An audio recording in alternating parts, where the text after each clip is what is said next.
I've wanted a veggie patch for ages, but I kept putting it off because I knew I wouldn't enjoy bending over low garden beds all the time.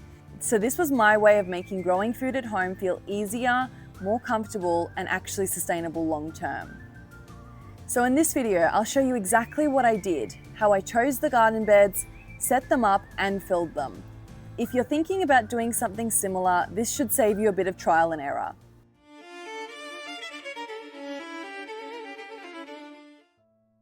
Alright, first things first, choosing the beds. I looked really seriously at wooden raised beds. I actually love the way they look, way more than metal if I'm honest.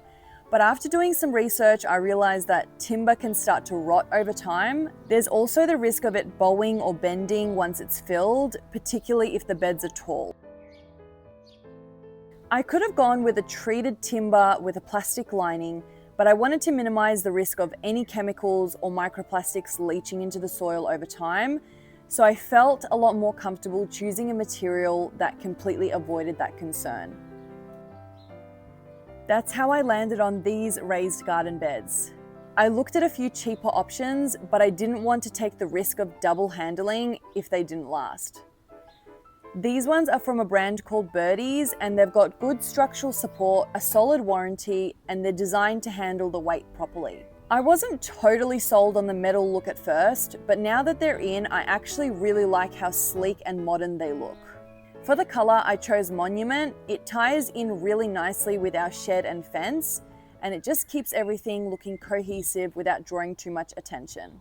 Now, assembling them. Let's just say the instructions were minimal.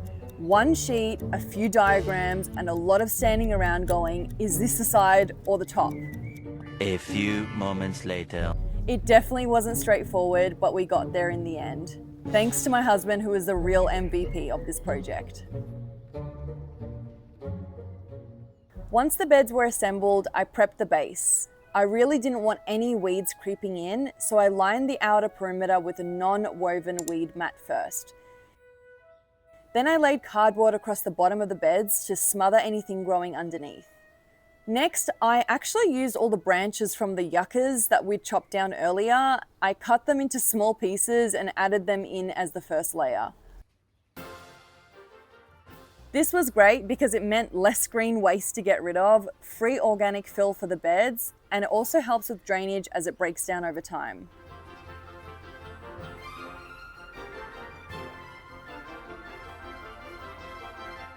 From there, I started layering. Some leftover ground soil I had, then unfinished compost and lawn clippings, just building it up gradually.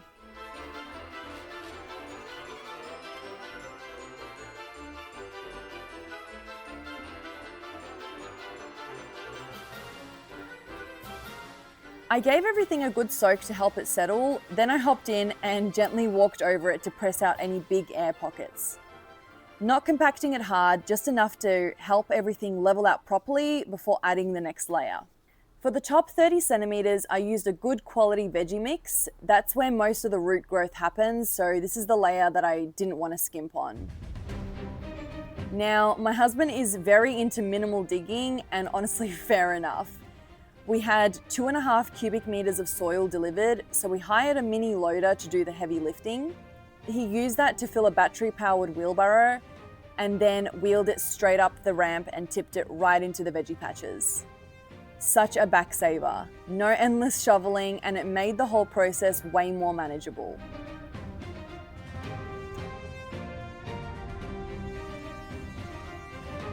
Bonus tip, pile the soil slightly higher than the edge of the bed because it always settles over time.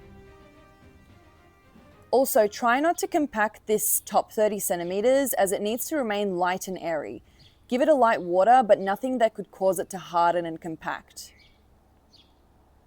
To finish it off, I added a light sprinkle of blood and bone for extra nutrients,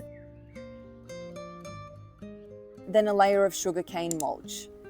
That helps retain moisture, suppresses weeds, and breaks down fairly quickly. I avoid standard wood mulch in veggie beds because it breaks down slowly and can temporarily tie up nitrogen, which vegetables need for leafy growth.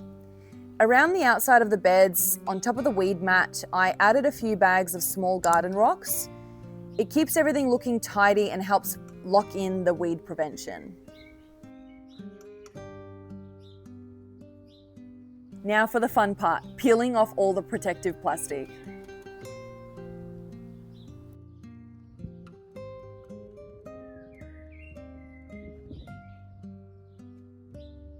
And that's it, the whole setup.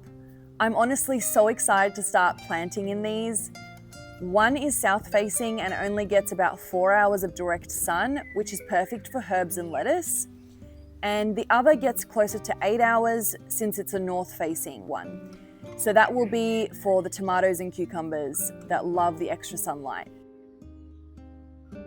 If you're enjoying these garden projects and want to see more, please subscribe. Thanks so much for watching, and I'll see you in the next one.